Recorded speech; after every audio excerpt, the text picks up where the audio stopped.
প্রেত চক্র। এখানে ভয় ও ভূত দুটোই পাবে।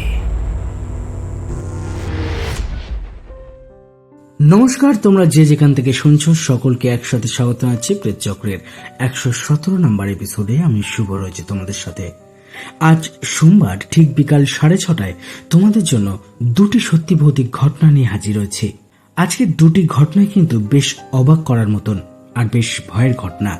প্রথম ঘটনাটা যেটা থাকছে, একটা ফ্ল্যাটে ঘটে যাওয়া কিছু অদ্ভুত ঘটনা, আর দ্বিতীয় ঘটনাটা আজকেও সাসপেন্স থাকলো। তোমরা পুরো এপিসোডটা শোনো, আশা করছি তোমাদের দুটো ঘটনাই বেশ ভালো লাগবে। আর যদি আমাদের এই ঘটনাগুলো শুনে তোমাদের ভালো লেগে থাকে তাহলে অবশ্যই লাইক, কমেন্ট, শেয়ার করে দেবে। আর নতুন যারা আমাদের চ্যানেলটা ভিজিট করছো তারা চ্যানেলটা সাবস্ক্রাইব করে নোটিফিকেশন বেলটা অন করে দেবে, যাতে যখনই আমি ঘটনা আপলোড করব সবার প্রথম তোমাদের কাছে আমাদের নোটিফিকেশনটা পৌঁছে যেতে পারে। আর ঘটনা শুনে যদি তোমাদের মনে হয় তোমাদের কাছেও কোনো সত্যি ভৌতিক ঘটনা আছে, হতে পারে সেটা তোমার নিজের সাথে ঘটে যাওয়া ঘটনা বা কারোর মুখ থেকে শোনা ঘটনা, সেই ঘটনাগুলো খুব সহজেই তোমরা লিখে বা ভয়েস রেকর্ড করে আমাদের কাছে পাঠিয়ে দিতে পারো। pretchchakra23@gmail.com মেল করতে পারো অথবা হোয়াটসঅ্যাপ করতে পারো আমাদেরকে। হোয়াটসঅ্যাপ নাম্বার ডিসক্রিপশনে দেওয়া আছে, তোমরা সেখানে গেলে সমস্ত লিঙ্ক পেয়ে যাবে। স্টোরি সিলেকশনে পূজা, সাউন্ড, গ্রাফিক্স এবং ঘটনা পাঠে আমি শুভ। চলো আজকের প্রথম ঘটনাটা শুনে নেওয়া যাক। নমস্কার, আমার নাম শান্তনু। শুভদা, তুমি কেমন আছো? আশা করছি ভালো আছো। এর আগেও একটা ছোট ঘটনা তোমায় লিখে পাঠিয়েছিলাম, কিন্তু তুমি ঘটনাটা সিলেক্ট করোনি। এবার আমি একটা বড় ঘটনা তোমায় লিখে পাঠাচ্ছি, আশা করছি ঘটনাটা তুমি পড়ে শোনাবে। ঘটনাটা ঘটেছিল আমার কাকার সাথে।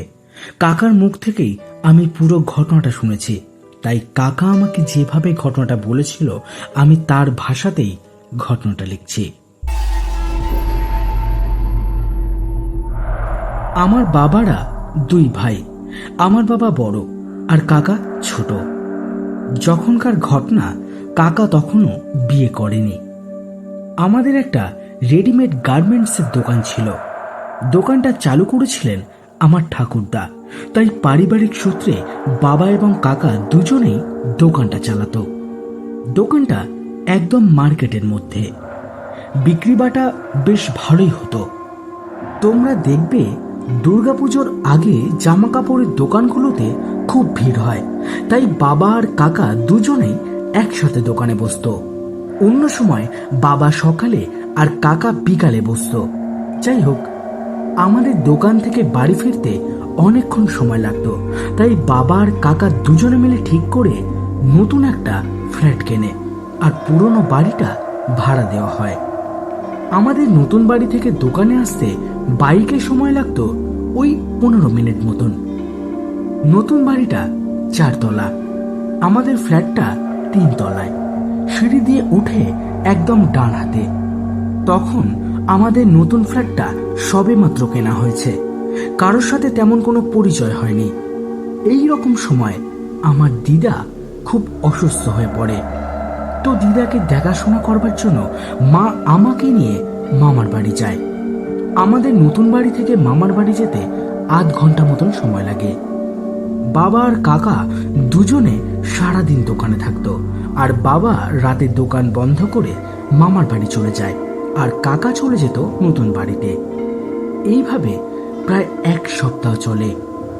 এরপরে একদিন বাবা রাত 9টার দিকে মামার বাড়ি যায়। ভুল করে নতুন ফ্ল্যাটের চাবিটাও নিয়ে চলে যায়। এবার কাকা যখন রাতের বেলা বাড়িতে যায়, গিয়ে বাড়ির চাবি খুঁজে পায় না। তারপর কাকা বাবাকে ফোন করে চাবির কথা জিজ্ঞাসা করলে বাবা বলে, ভুল করে আমি চাবি নিয়ে চলে এসেছি, তুই বরং আজকের রাতটা তোর কোনো বন্ধুর বাড়িতে কাটিয়ে নে। কাকা ঠিক আছে বলে ফোনটা কেটে দেয়। তারপরে দরজার সামনে দাঁড়িয়ে তার একজন বন্ধুকে ফোন করে। সে বলে তার বাড়িতে চলে আসতে। ওই দিন কাকার দোকান বন্ধ করতে করতে অনেক রাত হয়ে গিয়েছিল, তাই কাকা ফ্ল্যাটের দরজার সামনে দাঁড়িয়ে ভাবছিল যে কি করা যায়, কারণ তার বন্ধুর বাড়িতে যেতেও প্রায় 8 ঘন্টা মতন সময় তো লাগবেই, কারণ তার বাড়ি অনেকটাই দূরে। এই রকমই ভাবছে এমন সময় দেখে একজন লোক 4 তলার সিঁড়ি দিয়ে নিচে নেমে আসছে, গায়ে সিকিউরিটি গার্ডের পোশাক। এই লোকটাকে কাকা আগে কখনোই দেখেনি, কারণ ফ্ল্যাটটাতে আমরা সবে মাত্র উঠেছি। কারোর সাথে সেই রকমভাবে কোনো আলাপ পরিচয় হয়নি। ওই লোকটা কাকাকে জিজ্ঞাসা করলো, আপনি কি এই বাড়ির লোক? তখন কাকা বলে, হ্যাঁ, এই ফ্ল্যাটটা আমরা কিনেছি, কিন্তু আমার কাছে চাবি নেই। আমার দাদা ভুল করে চাবিটা নিয়ে চলে গেছে। তখন ওই লোকটা তার পকেট থেকে একটা চাবির গোছা বার করে ঘরের গেটটা খুলে দেয় এবং কাকা ঘরে ঢুকেই লোকটাকে কাকা বলে, কাকু, আপনি একটু ঘরে বসুন, মিষ্টি খেয়ে যান। বলেই যখন পিছনে ঘুরে তাকায়, দেখে সেখানে আর কেউ নেই। কাকা ভাবে হয়তো লোকটা সিঁড়ি দিয়ে নিচে নেমে গেছে।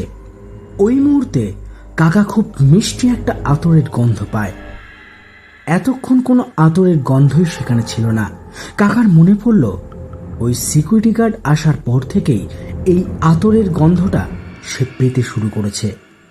কাকা ঘরে ঢোকার পরেই বাবা কাকাকে ফোন করে কাকা কোথায় আছে সেটা জানবার জন্য। তখন কাকা বলে, নিচে সিকিউরিটি গার্ড আছে, আমাদের রুমের ডুপ্লিকেট চাবিও আছে তার কাছে, তিনি রুমটা খুলে দিয়েছে।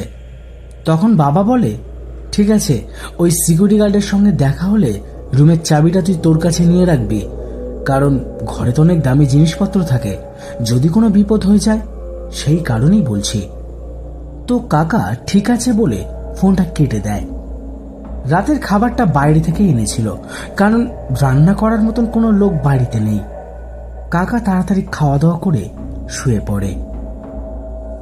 ঘুমাবার পরেও কাকার মনে হলো ঘরের ভেতর থেকে সেই আতরের গন্ধটা যেন এখনো ভেসে আসছে।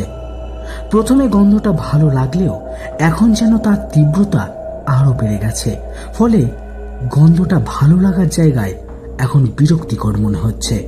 কাকা একটা বিষয় ভেবে খুব আশ্চর্য হলো যে একটা আতরের গন্ধ কতক্ষণ সুবাস ছড়াতে পারে, যখন এখানেই তার কোনো উৎসই নেই। তার উপর ঘরের দরজা জানলা সব বন্ধ, বাইরে থেকে কোনো গন্ধ আসার কথাই নয়। বিষয়টা কাকার খুব অবাক করার মতন লাগলো। তো যাই হোক, কাকা ঘুমিয়ে পড়ল। সকালে উঠে কাকা যখন দোকানে যাবে বলে বের হচ্ছে, নিচে নেমে সবার আগে সিকিউরিটি গার্ড যে রুমে থাকে সেই রুমের কাছে যায়। গিয়ে দেখে আগের রাতে সেই বয়স্ক সিকিউরিটি গার্ড সেখানে নেই, তার বদলে একজন ইয়ং ছেলে সিকিউরিটি গার্ডের পোশাক পরে ওখানে দাঁড়িয়ে আছে। তো কাকা ভাবে এটা হয়তো অন্য গার্ড। এবার কাকা ওই গার্ডকে জিজ্ঞাসা করে, গতকাল রাতে তার কাছে ফ্ল্যাটের চাবি ছিল না, একজন সিকিউরিটি গার্ড ডুপ্লিকেট চাবি দিয়ে তার ফ্ল্যাটের দরজা খুলে দিয়েছে, আমি এখন ওই গার্ডের থেকে ডুপ্লিকেট চাবিটা নিতে এসেছি। তখন ওই গার্ড অবাক হয়ে বলে, এখানে তো আর কোনো সিকিউরিটি গার্ড নেই, আমি একাই এখানে থাকি, আমি সারাদিন ডিউটি করি। তখন কথাটা শুনে কাকা বেশ অবাক হয়, বলে, কিন্তু আমার স্পষ্ট মনে আছে যে উনি সিকিউরিটি গার্ডের পোশাক পরেছিল। কথাটা শুনে ছেলেটা বলে, আচ্ছা ওই লোকটা কেমন দেখতে বলুন তো?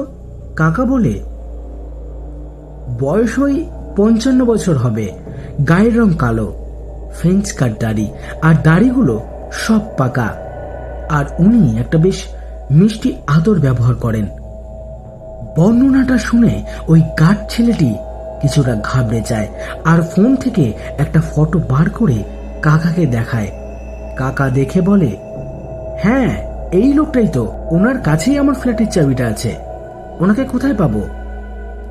কাকার কথা শুনে ওই গার্ড ফটো দেখিয়ে বলে, ইনি আমার বাবা, উনি এখানেই সিকিউরিটি গার্ডের কাজ করতেন, 2 মাস আগে উনি হার্ট অ্যাটাকে মারা গেছেন। কাকা এই কথা শুনে পুরো অবাক যে কাল রাতে যেই মানুষটা আমার সাথে কথা বলল, আমার ঘরের দরজা খুলে দিল, ওই মানুষটা মৃত। ওই গার্ড আরো বলে যে তার বাবা এখানে সিকিউরিটি গার্ড থাকাকালীন মারা গিয়েছিল, পরে বাবার কাজটাই সে এখন করে। এই রকম একটা ঘটনার সম্মুখীন হবে কাকা সেটা কোনোদিন ভাবেনি, কিন্তু এরপরে কাকার খুব শরীর খারাপ হয় আর সব সময় সে ওই আতরের গন্ধটাই পায়। কথাটা শুনে মা বাড়ি ফিরে আসে। ততদিনে দিদা কিছুটা সুস্থ হয়ে যায়। মা তখন কাকার কাছে ঘটনাটা শুনে কাকাকে নিয়ে একজন কবিরাজের কাছে যায় আর আমাদের ফ্ল্যাটটা বন্ধ করিয়ে নেয়। এখন আমরা ওই ফ্ল্যাটটাতেই থাকি, কিন্তু আর কোনো সমস্যা হয়নি। সুব্রতা, এটাই ছিল আমার কাকার সাথে ঘটে যাওয়া একটা ভৌতিক ঘটনা। আশা করব তুমি সিলেক্ট করবে আর ঘটনাটা পড়ে শোনাবে।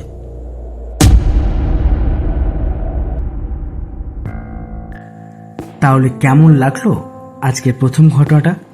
আশা করছি বেশ অবাক হয়েছে তোমরা, কারণ একটা মৃত মানুষ যে কিনা 2 মাস আগে মারা গিয়েছে, সে ফিরে এসে ঘরের ফ্ল্যাটের দরজার চাবি দিয়ে খুলে দিচ্ছে। ঘটনাটা বেশ অবাক করার মতন না? আশা করছি তোমাদের বেশ ভালো লেগেছে। যদি ভালো লেগে থাকে তাহলে অবশ্যই একটা লাইক করে দেবে, কমেন্ট করে দেবে ঘটনাটা তোমাদের কেমন লাগলো। আর তোমাদের কাছেও যদি এইরকম কোনো সত্যি ভৌতিক ঘটনা থাকে, হতে পারে সেটা তোমার নিজের সাথে ঘটে যাওয়া ঘটনা বা কারোর মুখ থেকে শোনা ঘটনা, আত্মীয় স্বজনের কাছ থেকে বা কারোর কাছ থেকে কালেক্ট করা ঘটনা, সেই ঘটনাগুলো তোমরা খুব সহজে কিন্তু আমাদেরকে লিখে বা ভয়েস রেকর্ড করেও মেল করে আমাদেরকে পাঠাতে পারো প্রেতচক্র23@gmail.com বা হোয়াটসঅ্যাপ করতে পারো আমাদেরকে। হোয়াটসঅ্যাপ নাম্বার ডিসক্রিপশনে দেওয়া আছে, সেখানে গেলে সমস্ত লিঙ্ক পেয়ে যাবে। আর নতুন যারা আমাদের চ্যানেলটা ভিজিট করছো তাদেরকে একটাই রিকোয়েস্ট, তোমরা প্লিজ আমাদের চ্যানেলটা সাবস্ক্রাইব করে আমাদের পাশে থেকো। আর একটা কথা সবসময় মনে রাখবে, প্রেতচক্র কোনো কাল্পনিক বা অলৌকিক ঘটনাকে সমর্থন করে না। প্রেতচক্রের কাজ শুধুমাত্র তোমাদের এন্টারটেইন করা, বিশ্বাস করা বা না করা সম্পূর্ণ তোমাদের ব্যাপার। আমার কাজ সত্যি ভৌতিক ঘটনাগুলো তোমাদেরকে গল্পের আকারে পড়ে শোনানো। চলো তাহলে আরো একটা ঘটনা অপেক্ষা করে আছে, সেটা শুনে নেওয়া যাক।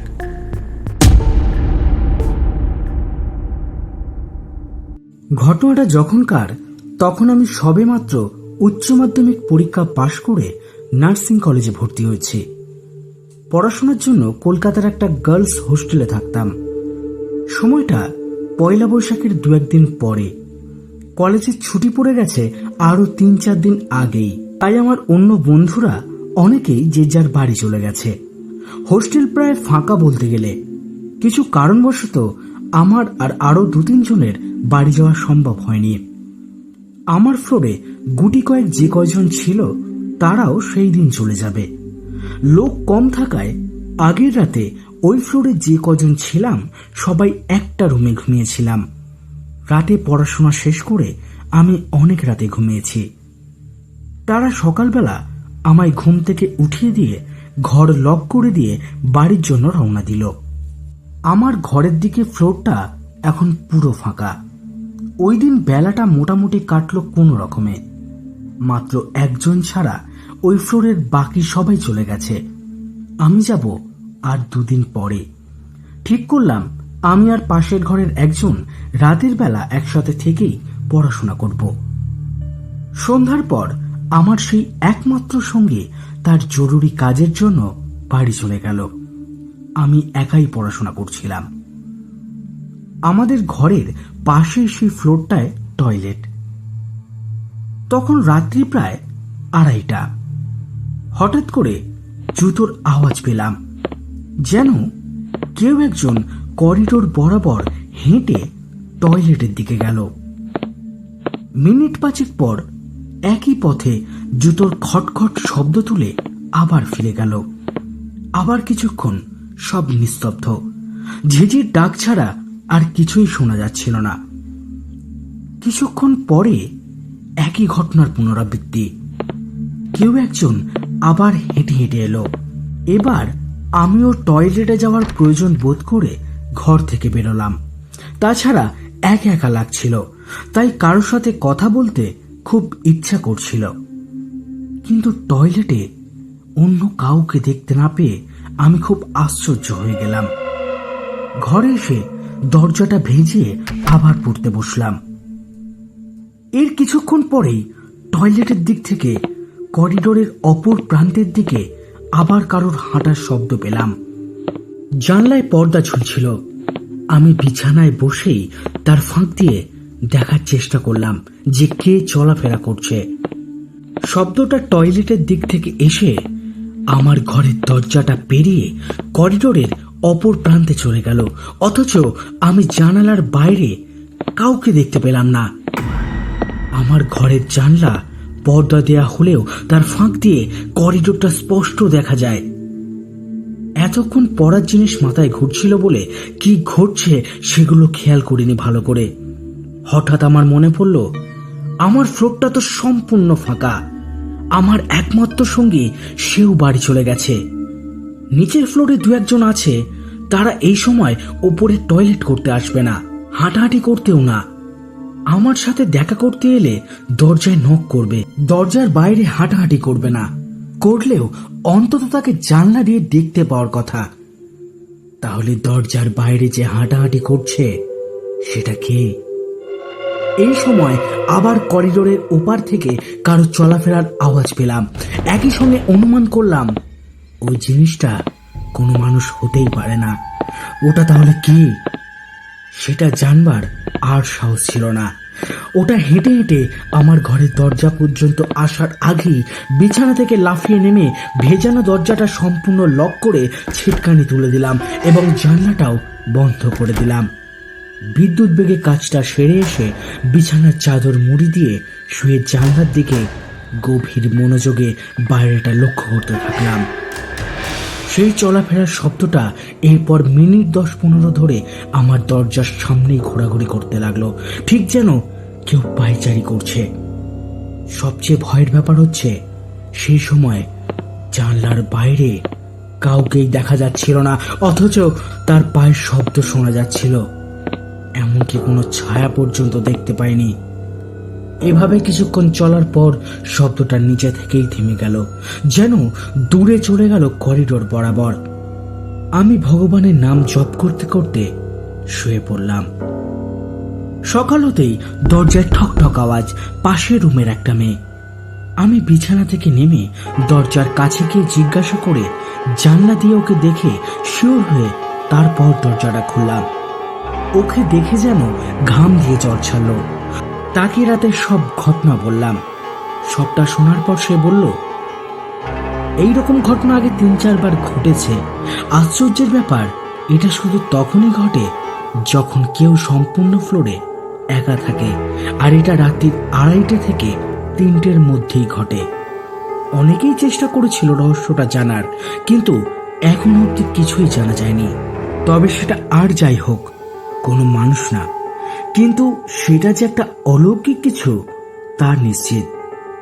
তার উদ্দেশ্য যে ভালো কিছু না, সেটা সহজেই অনুমান করা যায়।